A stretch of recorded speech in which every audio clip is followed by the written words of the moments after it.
Hi, I'm Sharon Collins, and my project is Death Ritual in Remembrance, a comparison of Victorian and Torajan mourning practices. So I'll be talking about how different cultures handle mourning and death, and how they can connect with loss and deal with death differently. And so for the Torajans, it's the people of Sulawesi in Indonesia, and then for the Victorians, it's during Queen Victoria's reign from 1837 to 1901. And so I will get into that.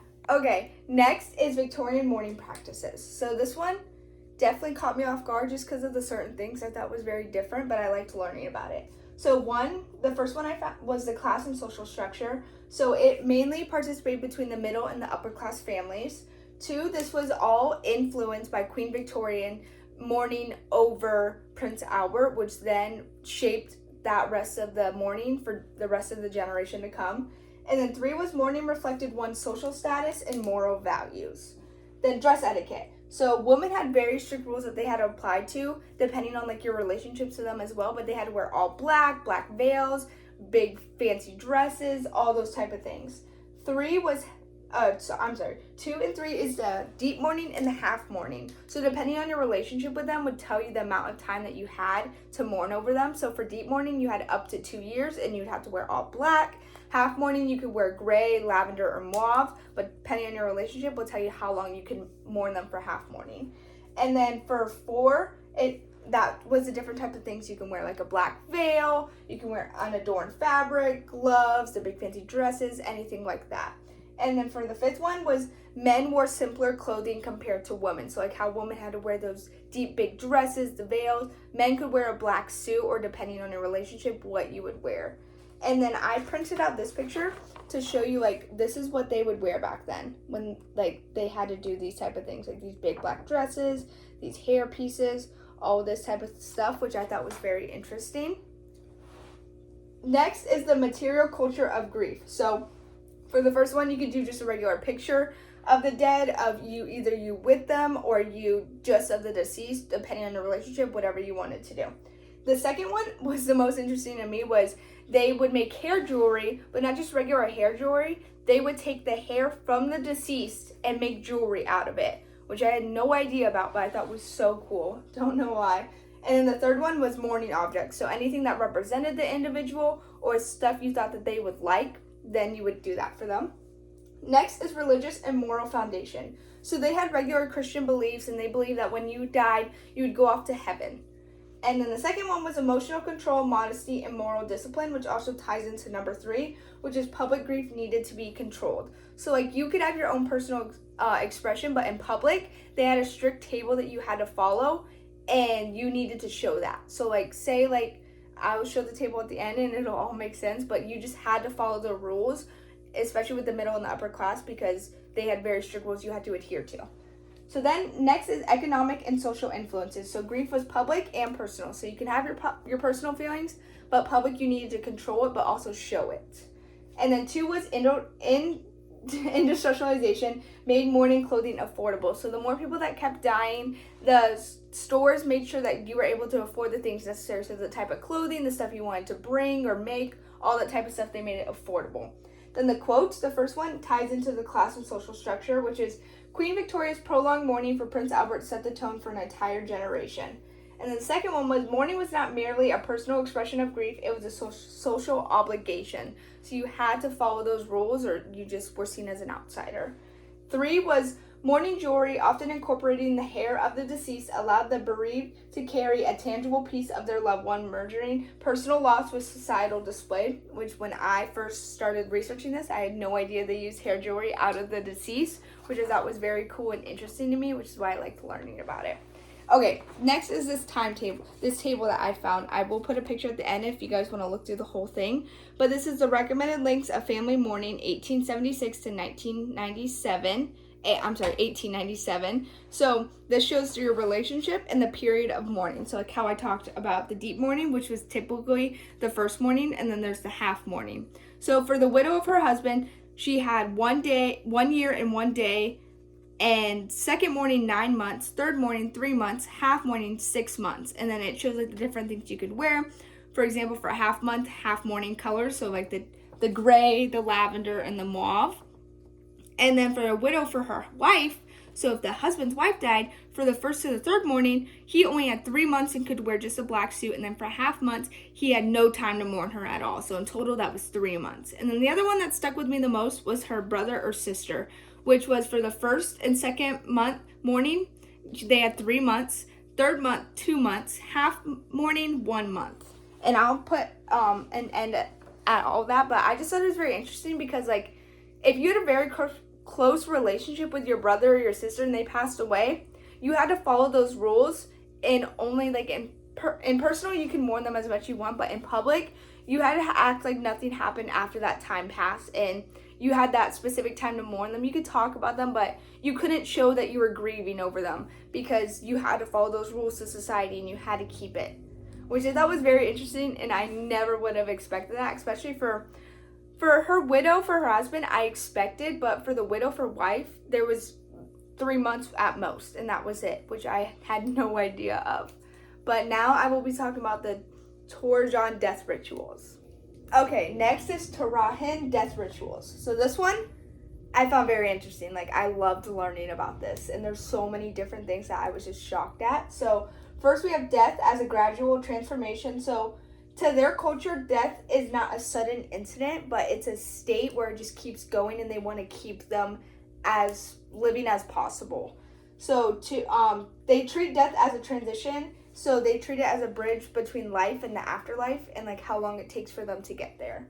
3, they are kept at home and they continue to do daily life activities. So for example, they'll feed them, they'll brush their teeth, they will take them on daily activities, keeping them as alive as possible until they do that ritual of afterlife. And then the religious roots, so I'm probably going to pronounce this wrong, but they stem from Aluk to Dulo, and they have this ancestor and animism worship, which I had no idea about, but I liked learning about it. It was very cool.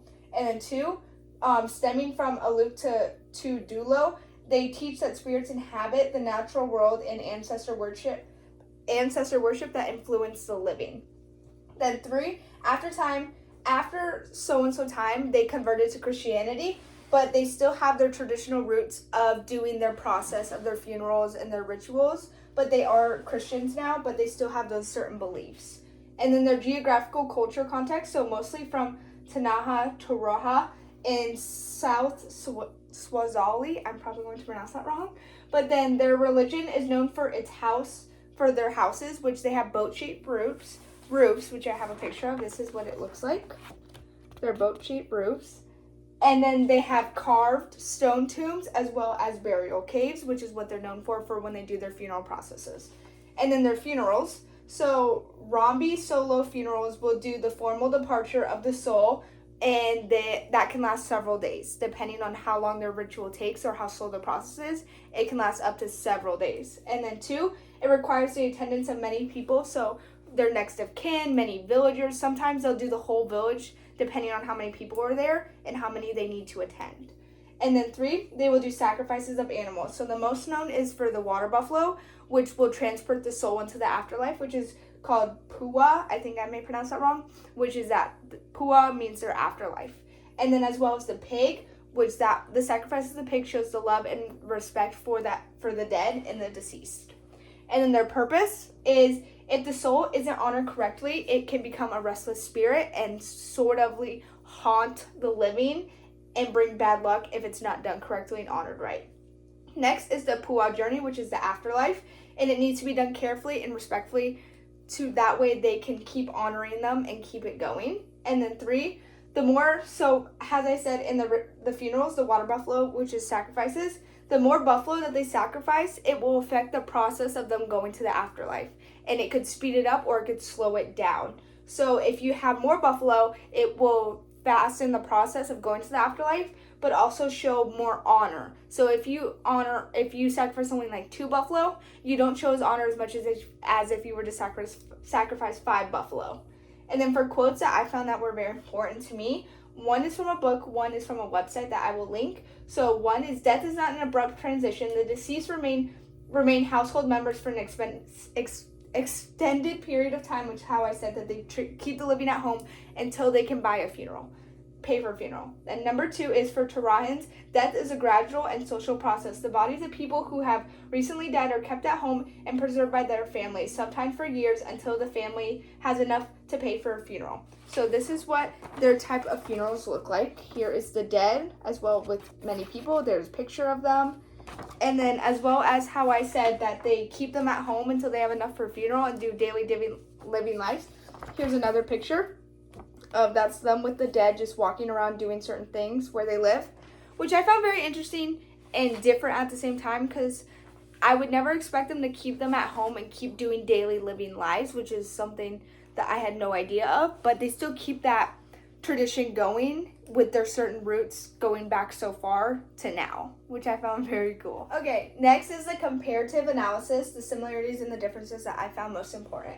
So for the first one, death was a public social process and not just a private loss. So even with the Victorians, how they had a certain time point that they needed to be in for this paper that I found, they still shown it publicly and that needs to be, but with the Torajans, they showed everything publicly and they didn't have a time point of when they had to grieve and couldn't grieve. Next is funerals were economically significant, including large costs and social statuses. Like for like the Torajans, they had to wait until they had enough to pay for a funeral, and then the Victorians, they could pay for it if they wanted to, but even if it was quick, they still paid for it, and so funerals were still economically significant.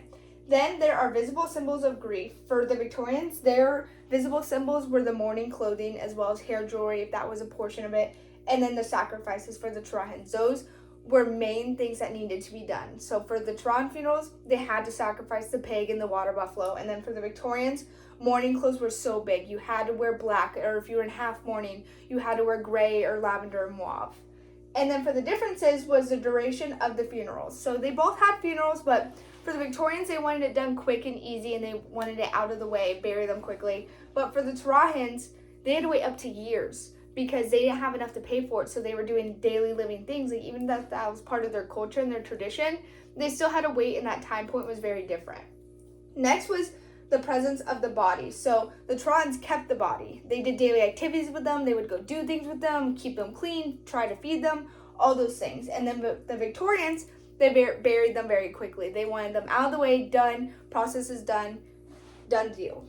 And then with the Victorian grief, it was very solitary and it was very confined and hidden.